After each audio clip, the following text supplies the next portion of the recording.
মই যোৱাকালি ফেচবুকত এটা পোষ্ট দিছোঁ য'ত মই কৈছোঁ যে মিনিষ্টাৰবোৰৰ যদি কোনোবা চামচা আছে সেই চামচাবোৰ মোৰ জোতাৰ ধূলি আৰু মই তেওঁলোকক যেতিয়াই মন যায় তেতিয়াই গছকি দিম। তেতিয়া কিন্তু বহুত মানুহৰ একদম গাত লাগিছে। মইতো অকল চামচাবোৰৰ কথা কৈছিলোঁ ভাই, কিন্তু বহুত মানুহৰ গাত লাগিছে একদম মোৰ তাত একদম বেয়া বেয়া কমেণ্ট। মই তোমালোকক এটা কথা ক'ব বিচাৰোঁ যে মইতো এনেকুৱা ভিডিঅ' আকৌ বনাম। চামচাবোৰকতো মই চামচা বুলিয়ে ক'ম। আৰু বহুত এনেকুৱা আছে যিবোৰে চামচা হ'ব বিচাৰে কিন্তু চামচা হ'ব নোৱাৰে। যদি কোনোবা মিনিষ্টাৰৰ চামচা নাই তেন্তে ভাই তোমালোকে গাত লাগিবলগীয়া একো নাই, কিন্তু যদি তোমালোকে সঁচাকৈ চামচা হয় তেন্তে মই চামচা বুলি ক'মেই।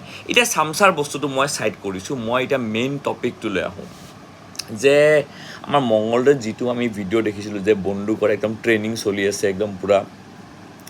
মই আপোনালোকক এটা কথা ক'ব বিচাৰোঁ, এটা কথা সুধিব বিচাৰোঁ যে আপোনালোক কি সঁচাকৈ ষ্টুপিড নেকি? সঁচাকৈ আপোনালোক গাধ অলগদ্ধ নেকি?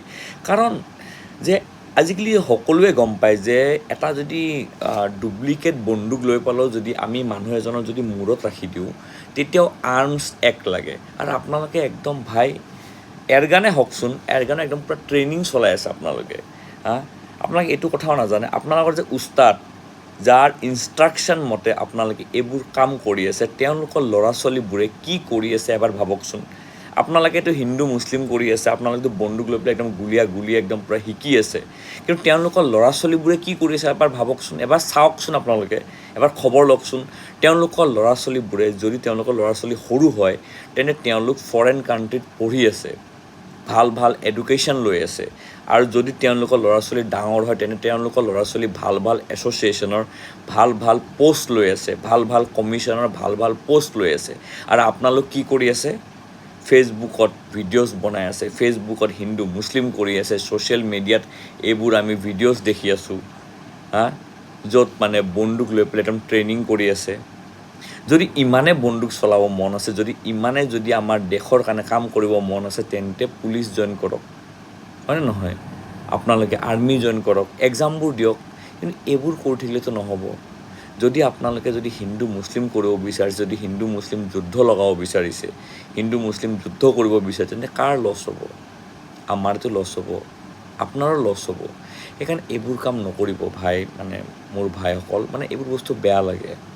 মই এটা পজিটিভ ভিডিঅ' বনাইছোঁ। মই সদায় বিচাৰোঁ যে আমাৰ হিন্দু মুছলিম ভাই ভনীসকল আমি সদায় একেলগে থাকোঁ। কিমান যুঁজিম আমি? এইবোৰ বস্তু ব'ৰ লাগি গৈছে এতিয়া শুনি শুনি। আমাৰ ডাঙৰ ডাঙৰ লিডাৰ, ডাঙৰ ডাঙৰ মিনিষ্টাৰ, MLA তেওঁলোকে কি ক'ব লাগে, তেওঁলোকে কি শিক্ষা দিব লাগে? তেওঁলোকে ভাল ভাল শিক্ষা দিব লাগে, কেনেকৈ মিলিজুলি থাকোঁ সেইবোৰ শিক্ষা দিব লাগে। কিন্তু আমাৰ ভাৰতৰ MLA মিনিষ্টাৰ তেওঁলোকে অকল হিন্দু মুছলিমে শিক্ষা দিয়ে, হিন্দু মুছলিমে কৰি থাকে। এইবোৰ শুনি ভাল নালাগা হৈ গৈছে এতিয়া। কি তেওঁলোকক কি বিচাৰে, তেওঁলোকক কি মটিভ, একো বুজিয়ে পোৱা নাই মই ইমান দীঘল লেকচাৰ দিব নোৱাৰোঁ, কাৰণ মই ভাই পলিটিচিয়ান নহয়, মোৰ পলিটিক্স খেলিবও নাই, পলিটিক্সত জইন কৰিবও নাই। মোৰ অকল এটাই কি, আমি হিন্দু মুছলিম ভাই ভনীসকল আমি সদায় একেলগে থাকিব লাগে, মিলিজুলি থাকিব লাগে। আৰু কোনোবা যদি এনেকুৱা জাবৰ ওলায় সেইবোৰ জাবৰক আমাৰ ছ'চাইটিৰ পৰা আমি আঁতৰাব লাগে। এইখিনি আছিল ক'বলৈ। জয় অসম।